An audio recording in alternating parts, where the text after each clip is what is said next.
B. Di sini saya akan menceritakan dua cerita fantasi yang berjudul Ruang Dimensi Alpha dan Berlian Tiga Warna.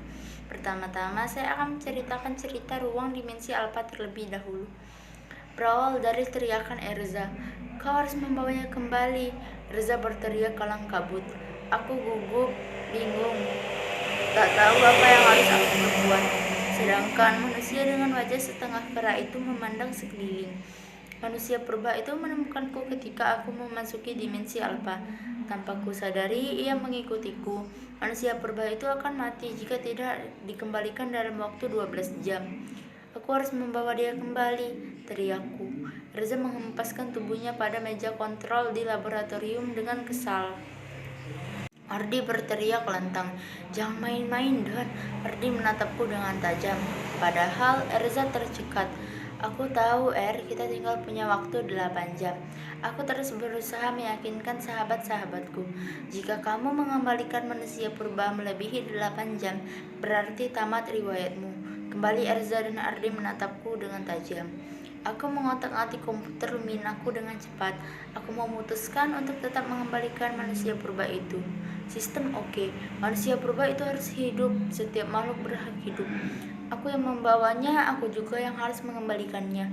Orang tuaku tak pernah mengajarkanku untuk melarikan diri sesulit apapun masalah yang kuhadapi. Klik tombol run pada layar monitor di Lumina di depanku, dan diikuti gelombang biru mirip aurora memenuhi ruangan. Pagar asteroid terbuka lebar, memberikan ruang cukup untuk lewati bersama manusia purba itu. Ruangan penuh asap dengan pohon yang meranggas. Hampir 8 jam manusia purba tetap memegang tanganku. Kurang 10 menit, aku lepaskan tangan manusia purba. Kujabat erat dan lari menuju lorong dimensi alfa. Aku berpikir ini takdir akhir hidupku. Tiba-tiba terdengar teriakan keras dan goncangan hebat. Aku terlempar kembali ke laboratorium. Alarm berbunyi, gelombang dimensi alfa semakin mengecil. Badanku lemas seakan rontok semua sendiku. Aku menengadah dan kulihat sahabat-sahabatku mengelilingiku. Semua alat di laboratorium ini pecah dan berantakan. Laptop luminaku yang masih menyala. "Ardi, maafkan aku telah merusak laboratoriummu untuk penelitian ini." Mataku mengiba. "Gak apa-apa, asalkan dirimu bisa selamat." Ardi memelukku dengan erat. Kulihat Erza membawa air minum untukku. Tidak menyangka aku berhasil dikembalikan dan hidup seperti biasa. Manusia purba itu juga berhasil kembali ke habitatnya pada 500 tahun sebelum Masehi. Aku dapat melihatnya dengan jelas di layar laptop.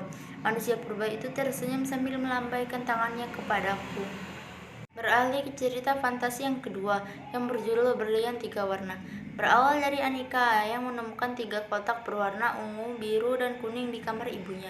Kata ibunya, jika ada 3 sahabat yang menyukai warna seperti pada kotak itu, akan mendapatkan petualangan indah dan sekaligus mendapatkan berlian itu. Tapi waktu yang diberikan untuk berpetualang hanya 1 jam. Anika menyukai warna ungu, Tamika teman dekat Anika menyukai warna biru, dan Cika menyukai warna kuning. Mereka berkumpul di rumah Anika pada hari Minggu pukul 6. Mereka semua masuk ke kamar Anika yang serba biru.